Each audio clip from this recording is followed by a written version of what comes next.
The unexpected guardian, the crystal spires of Nexus Prime gleamed against the starfield beyond, their surfaces reflecting the light of three different suns.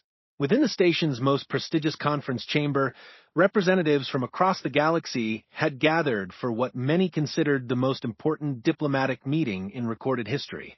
First contact with humanity had occurred only 6 months ago, and now the time had come to determine whether this strange new species would join the Galactic Commonwealth or remain isolated in their distant corner of space. Ambassador Thexlon of the Crystalline Hegemony adjusted his ceremonial robes, their embedded gems catching the chamber's soft lighting. At 12 feet tall, with skin like polished obsidian, he cut an imposing figure even among his fellow dignitaries. Beside him, the aquatic delegate from the Nereid Collective floated in her specialized environment suit, tentacles weaving complex patterns that conveyed both curiosity and caution. The Avian Empire's representative preened his golden feathers with obvious pride, while the insectoid Hivemind's ambassador remained perfectly still, compound eyes reflecting the room in thousands of tiny fragments. They had all arrived with grand ceremonial vessels, each one a testament to their civilization's power and sophistication. The crystalline ships hummed with harmonic frequencies that could shatter asteroids. The Nereid craft moved through space like living ocean creatures, their bioholes capable of regenerating from almost any damage. The Avian Empire's flagship spread solar sails that captured starlight and transformed it into pure energy. Even the smallest vessels in the assembled fleet could lay waste to planetary surfaces or reshape the very fabric of space-time. Then the human ship arrived. IT was gray, angular, and utterly without decoration. No flowing lines or crystalline beauty, no organic curves or majestic wings. Just functional metal and purpose-built systems that looked like they had been assembled by practical minds focused solely on getting the job done. The other delegates exchanged glances that conveyed the same thought. This was what they were supposed to take seriously? Captain Elena Vasquez stepped through the airlock, wearing a simple black uniform with minimal insignia. She stood barely 5.5 feet tall, with graying hair pulled back in a practical bun and eyes the color of steel. No ceremonial weapons, no enhanced physical modifications, no retinue of guards or advisors. Just a middle-aged woman, carrying a standard diplomatic case and walking with the steady gait of someone who had learned to move carefully under heavy burdens. Honored delegates, she said with a slight bow, her voice carrying a faint accent that spoke of distant worlds and long journeys. I am Captain Elena Vasquez, representing humanity in these proceedings. Thank you for agreeing to meet with us. Thexlon's crystalline features arranged themselves into what might have been surprise.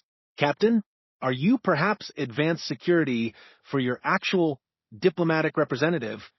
Elena smiled, and there was something in that expression that made several delegates unconsciously step backward. Not cruelty or aggression, but a weight that seemed to press against the very air around her. I am the diplomatic representative. I understand this may be unusual by your standards, but humanity believes in sending those who understand the true cost of the decisions we make. The Nereid delegate's tentacles curled with confusion. Your species sends military personnel to conduct diplomacy? This suggests either inexperience or aggressive intentions. Neither, Elena replied, settling into the chair that had been provided for her use. It looked absurdly small beside the massive seats designed for her counterparts.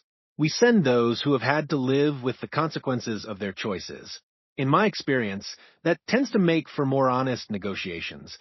The avian representative ruffled his golden feathers with what appeared to be disdain. Our intelligence reports suggest that humanity possesses only a single star system and limited technological capabilities. What possible contribution could your species make to the Commonwealth? Elena opened her diplomatic case and withdrew a simple data pad. Before we discuss contributions, perhaps we should address capabilities. I understand there have been questions about humanity's military potential. The chamber fell silent. This was indeed one of the primary concerns that had brought them together. Recent probes into human space had detected energy signatures that defied easy explanation, and there were disturbing gaps in the intelligence they had been able to gather. Our scans indicate unusual weapon signatures, Fexlon admitted.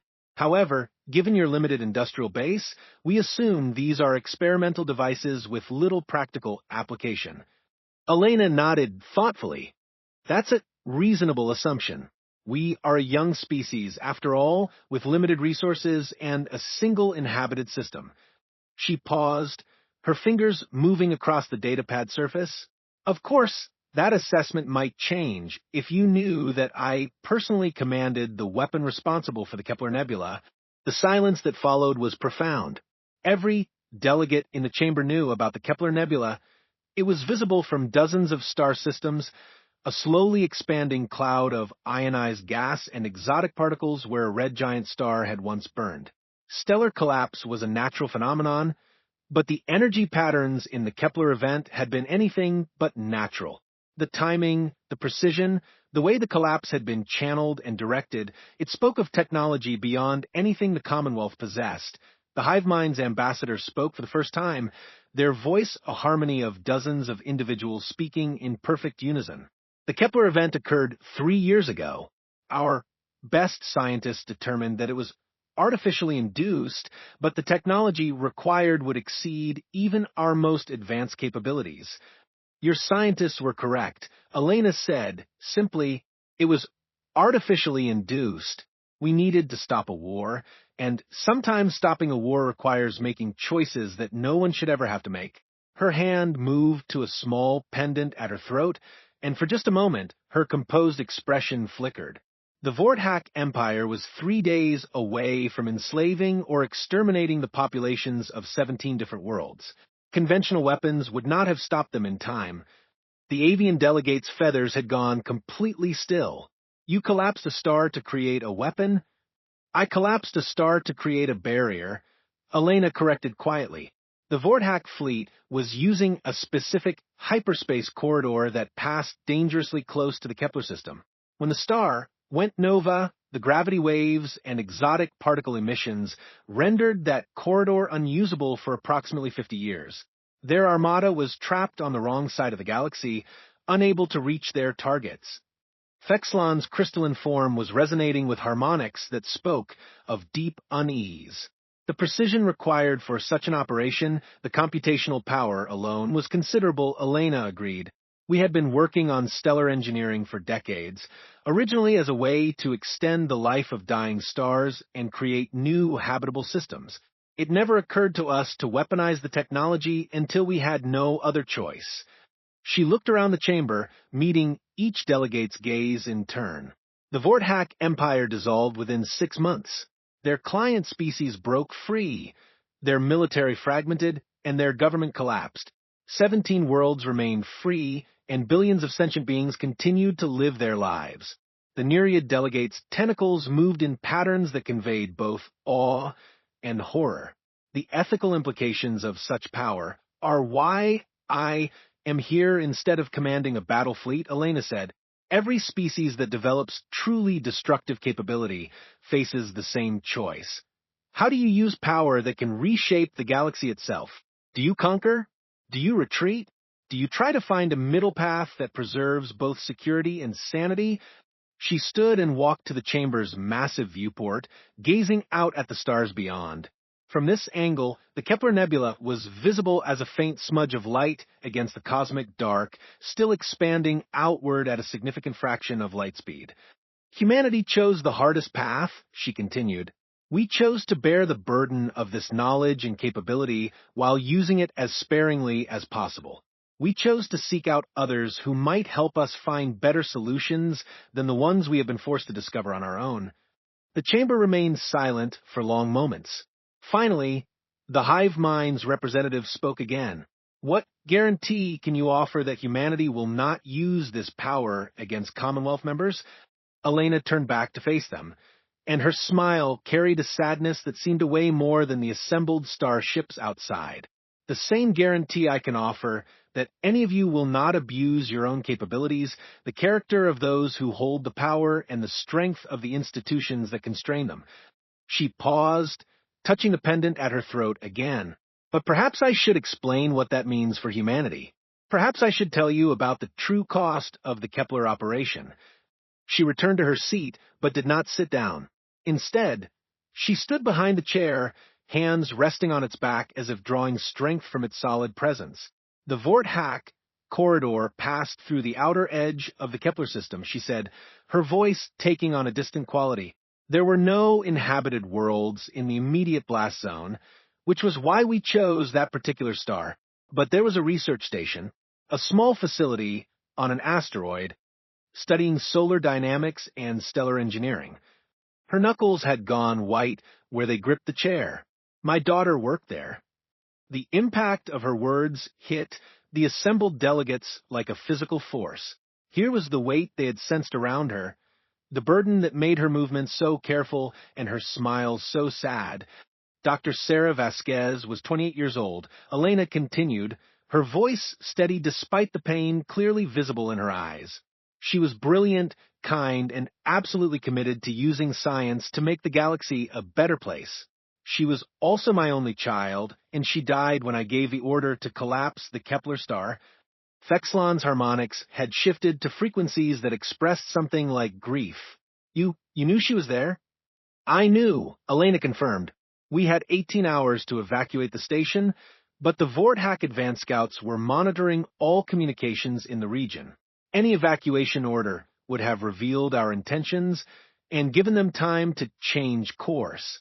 Sarah died so that 17 worlds could live, and I was the one who made that choice.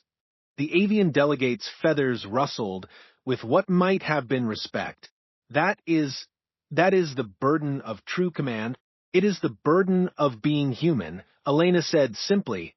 We do not have the luxury of perfect solutions or bloodless victories.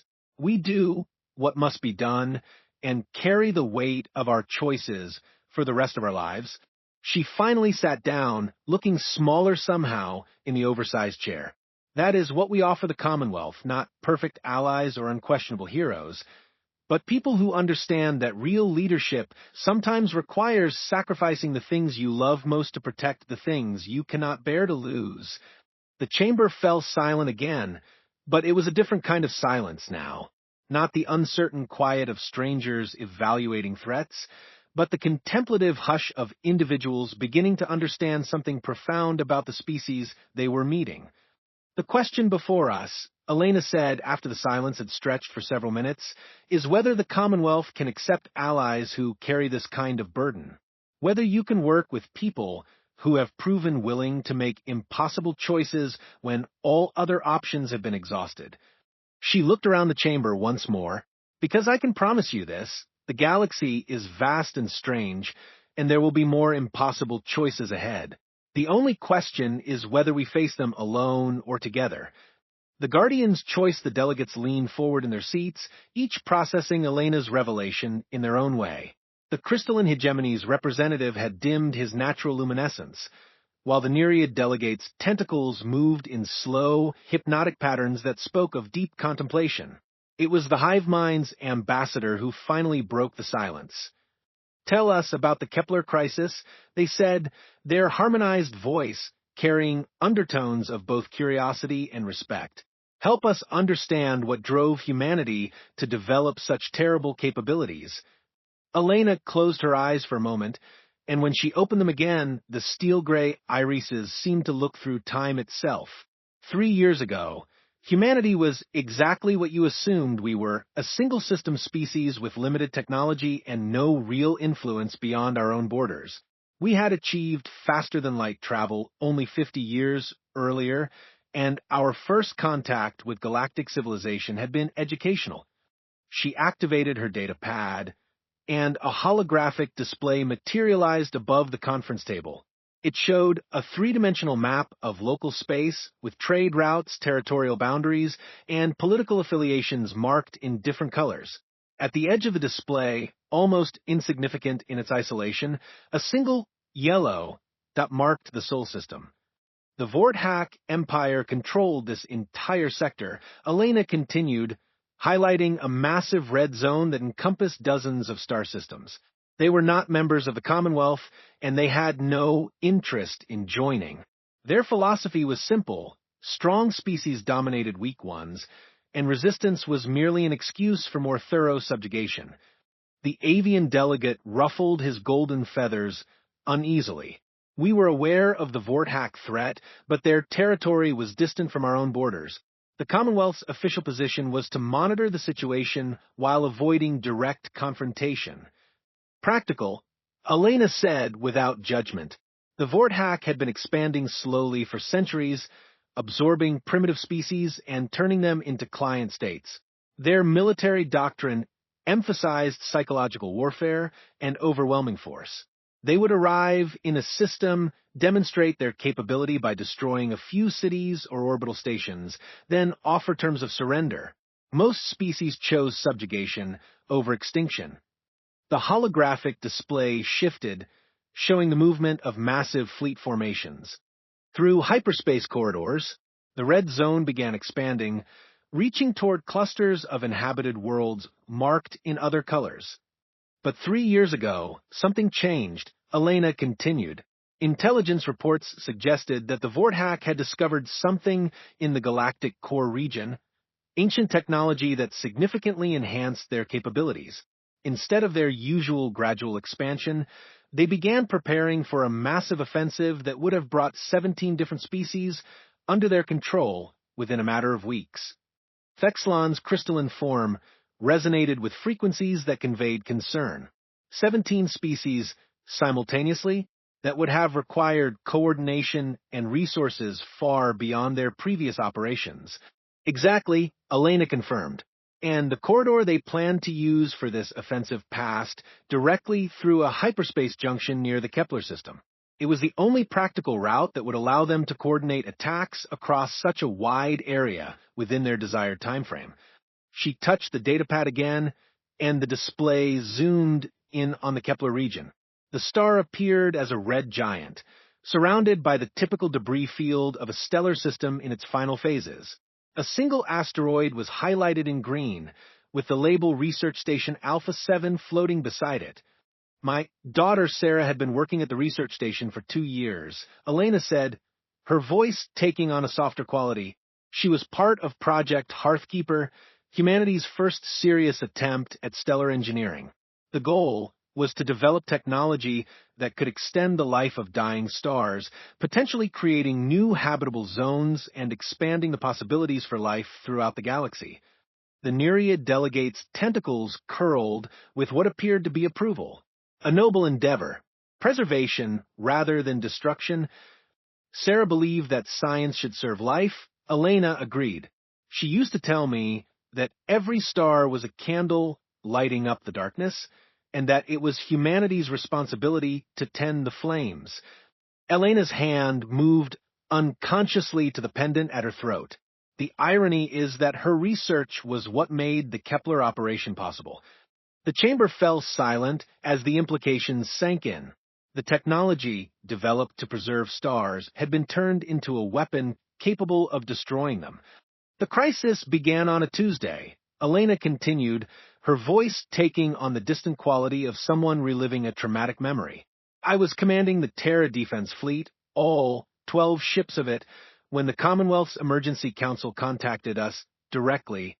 The Vorthak ultimatum had been broadcast across 17 different star systems simultaneously. The holographic display shifted again, showing Elena's memory of that day. A younger version of herself stood on the bridge of a sleek but clearly outdated starship, surrounded by officers whose faces reflected a mixture of determination and barely controlled fear. The terms were simple, Elena said. Each of the 17 targeted species had 72 hours to surrender unconditionally or face complete annihilation. The Vorthak fleet was already in motion, over 3,000 ships, including dreadnoughts equipped with the ancient technology they had discovered. Conventional resistance would have been suicide for any single species, and coordinating a multi-species defense in 72 hours was impossible. The avian delegate's feathers had gone perfectly still. What was the Commonwealth's response? They offered to accept refugees, Elena said with bitter humor. The official position was that direct intervention would violate the principle of species self-determination. Each targeted civilization would have to make its own choice about resistance or surrender. Thexlon's harmonics shifted to frequencies that conveyed something like shame, a politically safe decision that avoided the risk of full-scale war with the Vorthak Empire. I don't blame them, Elena said, and she seemed to mean it. The Commonwealth represents the interests of dozens of species across hundreds of worlds. Risking everything to save 17 relatively primitive civilizations was not a calculation that made political sense. She paused, looking out at the stars visible through the chamber's viewport. But humanity had a different perspective. We were one of those primitive civilizations. If the Vorthak succeeded in their current offensive, we would almost certainly be next. And beyond that, she turned back to face the assembled delegates. We had just spent 50 years learning about galactic civilization. We had seen the wonders that were possible when different species worked together. The idea of watching 17 unique cultures be destroyed or enslaved was unacceptable. The holographic display showed the Vorthak fleet moving through hyperspace, their projected course highlighted in red. The route passed within light hours of the Kepler system, close enough for gravitational effects to influence their trajectory. The plan was developed in 18 hours, Elena said. Sarah's research had identified the specific stellar resonance frequencies that could trigger a controlled collapse in an aging red giant. The Hearthkeeper project had been experimenting with the opposite effect, stabilizing stellar cores to extend stellar lifespans, but the underlying physics worked both ways. The hive mind's ambassador leaned forward, their compound eyes reflecting the holographic display in thousands of tiny fragments.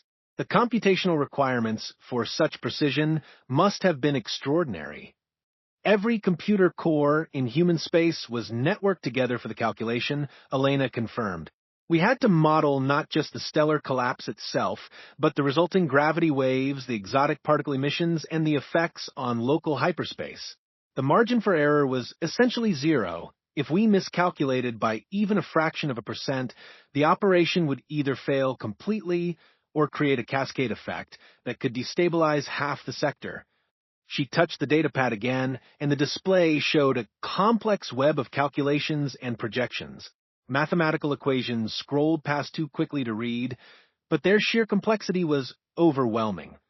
I was given overall command of the operation because I was the only person who had both the military authority to make the decision and the technical background to understand what we were attempting, Elena continued.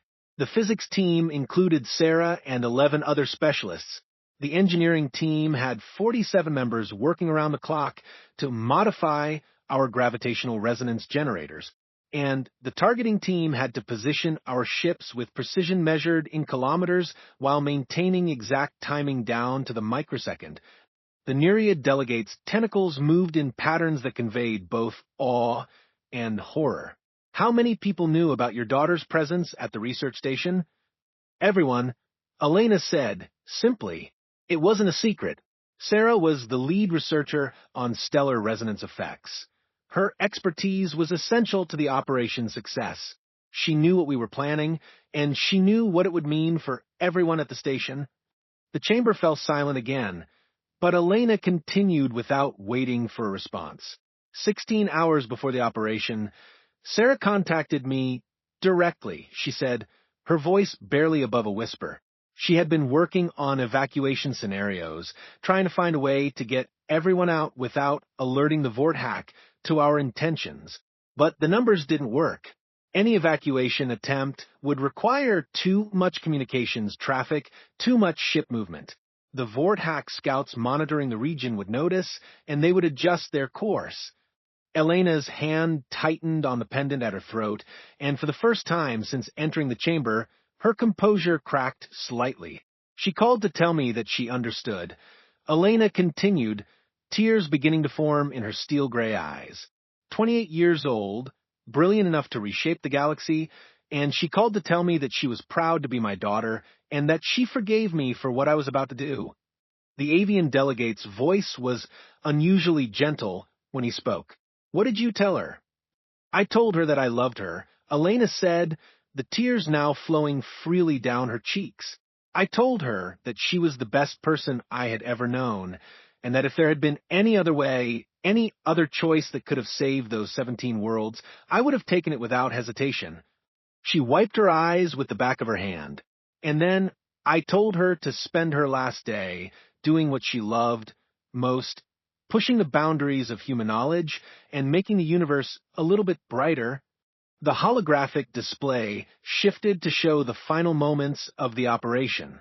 Human ships positioned around the Kepler star, their gravitational resonance generators creating interference patterns in spacetime itself. Energy readings climbed to impossible levels as the star's core reached critical instability. The collapse took 47 seconds. Elena said, her voice steady again despite the tears. Sarah transmitted data about the stellar dynamics right up until the moment the station was vaporized. Her final message was a complete resonance map that improved our calculations by 12% and ensured that the resulting nova would create exactly the barrier effect we needed. The display showed the star's final moments. The core collapse, the massive energy release, the expanding shockwave that would continue growing for centuries. Where the Kepler star had burned for millions of years, there was now only an expanding nebula of exotic particles and twisted spacetime. The Vorthack fleet arrived 6 hours later, Elena continued. They found their primary hyperspace corridor completely impassable, with gravitational distortions that would persist for decades. Their alternative routes would have added months to their timeline, and by then the targeted species had time to coordinate their defenses and call for Commonwealth support. Fexlon's crystalline form had brightened with what appeared to be understanding. The operation bought time for a conventional response. Exactly, Elena confirmed. The 17 species formed a mutual defense pact within 2 weeks. The Commonwealth officially recognized their right to collective self-defense and provided military advisors. The Vorthack Empire found itself facing a coordinated resistance instead of isolated targets, and their advantage evaporated. The Hive Mind's ambassador spoke in harmonies that conveyed both respect and sorrow. Your daughter's sacrifice saved billions of lives. Sarah's sacrifice, Elena corrected gently, and the sacrifice of 43 other researchers who died at the station, and the sacrifice of every human who participated in an operation that violated every principle of stellar preservation we had ever developed. She looked around the chamber, meeting each delegate's gaze. But yes, billions of lives were saved. 17 different civilizations continued to exist because we were willing to bear the cost of stopping the Vorthack offensive. The chamber fell silent once more, but this time the quiet held a different quality, not the uncertainty of first contact, but the contemplative hush of beings beginning to understand the true weight of the choices that sometimes had to be made.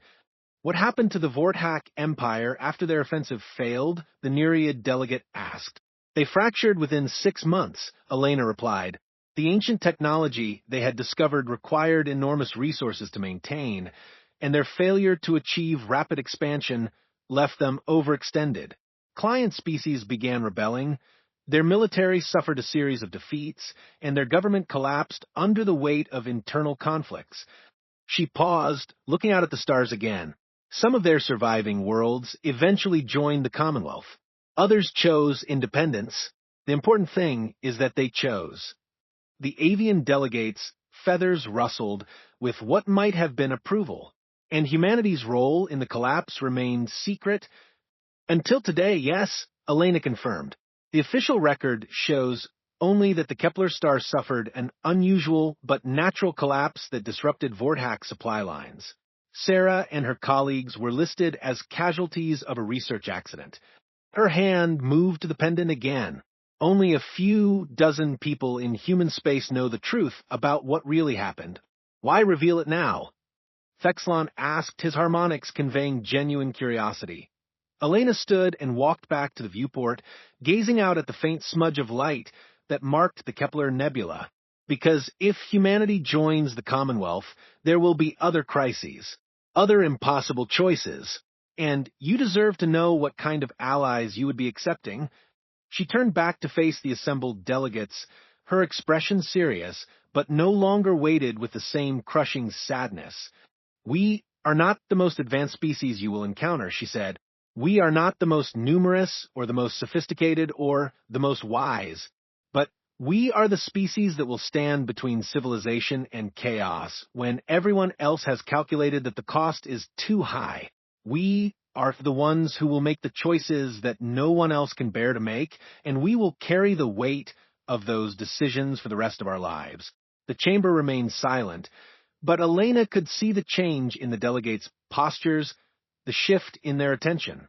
They were no longer evaluating a potential threat or curiosity. They were beginning to recognize something they had never expected to find in this distant corner of the galaxy: guardians who understood the true price of protection. "The question before us," Elena said, echoing her words from earlier, "is whether the Commonwealth can accept allies who carry this kind of burden." The price of peace. The silence in the chamber stretched for several minutes as the assembled delegates processed Elena's story. Each representative seemed lost in their own thoughts, weighing the implications of what they had learned about humanity's capabilities and the moral framework that guided their use. It was a heavy silence, pregnant with the weight of decisions that would shape the galaxy's future. Finally, Ambassador Thexlon's crystalline form began to resonate with harmonics that conveyed deep respect. "Captain Vasquez, your species has demonstrated a level of moral courage that few civilizations ever achieve. To possess such devastating power and use it so sparingly to sacrifice your own family for the greater good, these are the actions of true guardians." The Nereid delegate's tentacles moved in patterns that spoke of profound contemplation. "But we must also consider the precedent this sets. If the Commonwealth accepts humanity as members, we are essentially endorsing the use of stellar engineering as a weapon of war. Other species may seek to develop similar capabilities." "That knowledge already exists," Elena replied calmly. "The physics of stellar collapse are well understood by any civilization advanced enough to achieve interstellar travel. What matters is not the capability itself, but the wisdom and restraint of those who possess it." The avian delegate preened his golden feathers thoughtfully. "Your point is well taken, but there remains the question of oversight. How can the Commonwealth ensure that such weapons are never used inappropriately?" Elena opened her mouth to respond, but before she could speak, an urgent chime filled the chamber. Emergency lighting began flashing in patterns that indicated an immediate threat to the station itself. The chamber's main display activated automatically, showing the concerned face of Station Commander Rylak, a member of the Ursine Coalition whose species resembled enormous bears with enhanced cognitive capabilities. "Honored delegates," Commander Rylak's gravelly voice filled the chamber, "I apologize for the interruption, but we have a situation that requires immediate attention. Long-range sensors have detected an unknown fleet approaching the Nexus Prime system. Configuration and energy signatures do not match any known species in our databases." The delegates exchanged alarmed glances. Nexus Prime was located in neutral space, protected by treaties signed by every major power in the galaxy. An attack on the station would be considered an act of war against the entire Commonwealth. "Show us the sensor data," Thexlon commanded, his harmonics taking on frequencies that conveyed both authority and concern. The main display shifted to show a tactical readout of local space. At the edge of sensor range, a formation of dark shapes was moving toward the station at sublight speeds. The contacts were massive. Each one appeared to be roughly the size of a small moon, and they were moving in perfect geometric formations that spoke of artificial intelligence rather than organic command structures. Elena studied the display with the practiced eye of a military commander, and her expression gradually shifted from curiosity to something approaching horror. "Commander Rylak, how long ago were these contacts first detected?" "Approximately 47 minutes ago," the station commander replied. "They appeared suddenly at the edge of our sensor range, as if they had materialized from empty space." "That's not possible," the Hive Mind's ambassador stated, their harmonized voice carrying undertones of confusion. "No known technology can mask objects of that size from long-range detection. Elena had gone very still, her steel-gray eyes fixed on the tactical display with an intensity that made the other delegates unconsciously step away from her. Commander, I need you to run a specific sensor sweep. Focus on quantum resonance patterns in the 847 to 963 terahertz range. Look for phase-shifted energy signatures that don't match normal spacetime geometry. Captain Vasquez, Fexlon's harmonics conveyed puzzlement. What specific threat do you believe we are facing? Elena didn't answer immediately. Instead, she activated her datapad and began entering commands with rapid, precise movements. The device's screen filled with complex calculations and reference data that seemed to confirm her worst fears. Commander Rylak, she said, her voice taking on the crisp authority of a military officer, I need you to broadcast an emergency signal to every ship in the system. Tell them to begin immediate evacuation procedures and prepare for emergency jump to hyperspace. Do it now. Captain, with respect, I cannot order a system-wide evacuation based solely on your authority. Commander Rylak replied. The Commonwealth Protocols, Elena interrupted, were not written to deal with the Devourers. The word hit the chamber like a physical blow. Every delegate present knew the term from ancient historical records. References to machine intelligences that had swept through the galaxy millions of years ago, consuming entire star systems before mysteriously vanishing into the galactic core. Most scholars considered them to be mythological, cautionary tales told by primitive civilizations to explain cosmic disasters they couldn't understand. The avian delegates' feathers had gone completely rigid. The Devourers are legend, archaeological fantasies with no basis in scientific fact.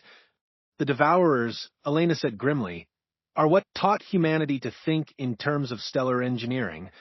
She touched her datapad again, and the chamber's display showed a star map that extended far beyond local space.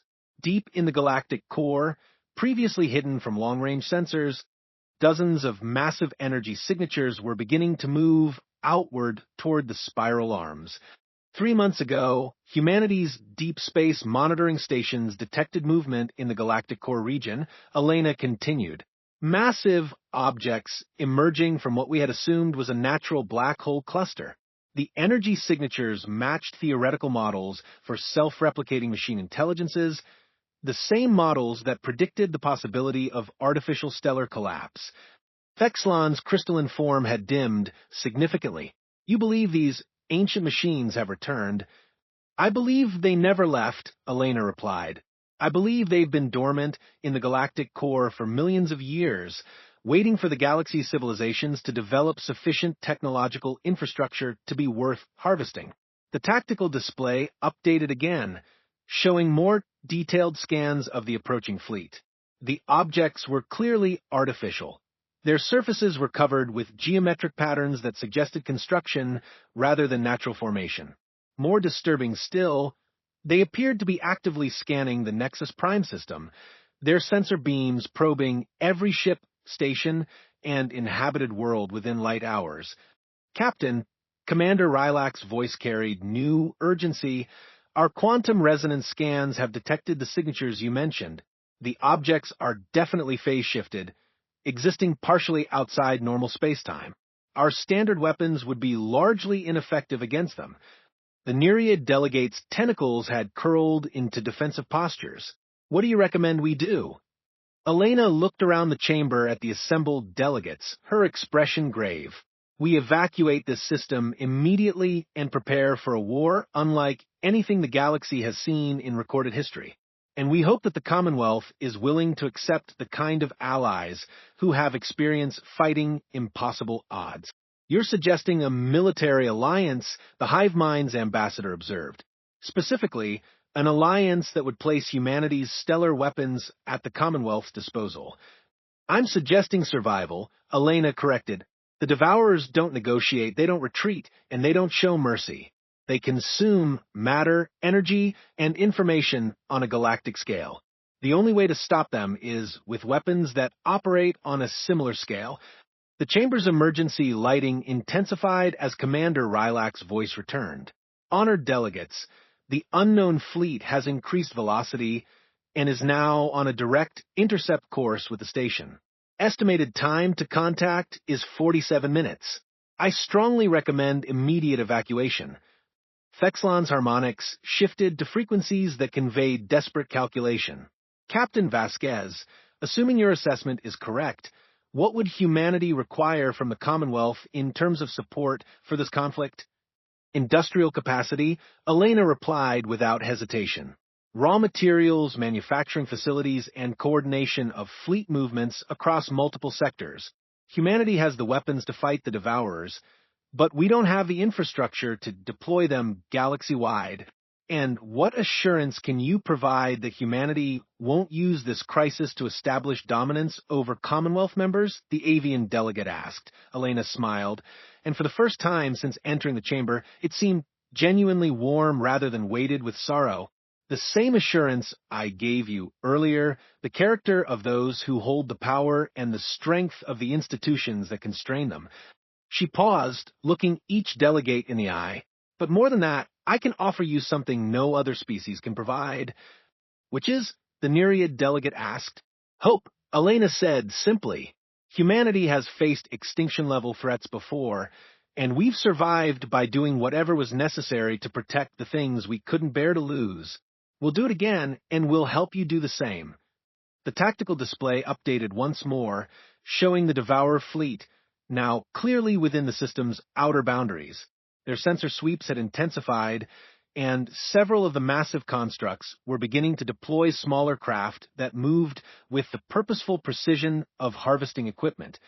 Commander Rylak, Elena said, her voice taking on the crisp authority of someone accustomed to making life-or-death decisions under pressure, I'm transmitting coordinates for emergency rendezvous points in 3 different systems. Begin evacuation immediately and make sure every ship jumps to a different destination. We can't allow the Devourers to track our retreat patterns. Captain, I still cannot authorize. Commander Rylak began. I authorize it, Fexlon interrupted, his harmonics resonating with final authority. The crystalline hegemony formally recognizes Captain Vasquez's military expertise in this matter and supports immediate evacuation procedures. The Nereid Collective concurs. Their delegate added, tentacles moving in patterns that conveyed both fear and determination. The Avian Empire agrees, the golden-feathered representative stated, his proud bearing unchanged despite the crisis. The hive mind accepts this course of action. The compound-eyed ambassador harmonized. Elena nodded grimly and activated her own communication system. Terra Defense Command, this is Captain Vasquez. Operation Starwall is now active. Begin deployment of stellar resonance platforms according to Protocol 7. Authorization code Hearthkeeper Alpha 7. The acknowledgement came back immediately. Confirmed, Captain. Stellar engineering teams are moving to designated positions. Estimated deployment time for defensive barriers is 6 hours. The avian delegate's feathers rustled with confusion. Defensive barriers? We learned from the Kepler operation, Elena explained as she continued coordinating the evacuation. Stellar collapse can be used defensively as well as offensively. We've been preparing a network of resonance platforms that can create temporary barriers in key hyperspace corridors. It won't stop the Devourers permanently, but it will buy us time to coordinate a proper response. The chamber shook slightly as the station's engines came online, preparing for emergency departure. Through the viewport, they could see ships beginning to scatter from the system in all directions, their paths carefully randomized to prevent the Devourers from tracking their destinations. This cooperation between our species, Fexlon observed, his harmonics conveying something like wonder. It's happening remarkably smoothly for a first contact situation. Elena smiled again, and this time it carried both sadness and hope in equal measure. That's what happens when people face an existential threat together. Differences that seemed important before suddenly become irrelevant.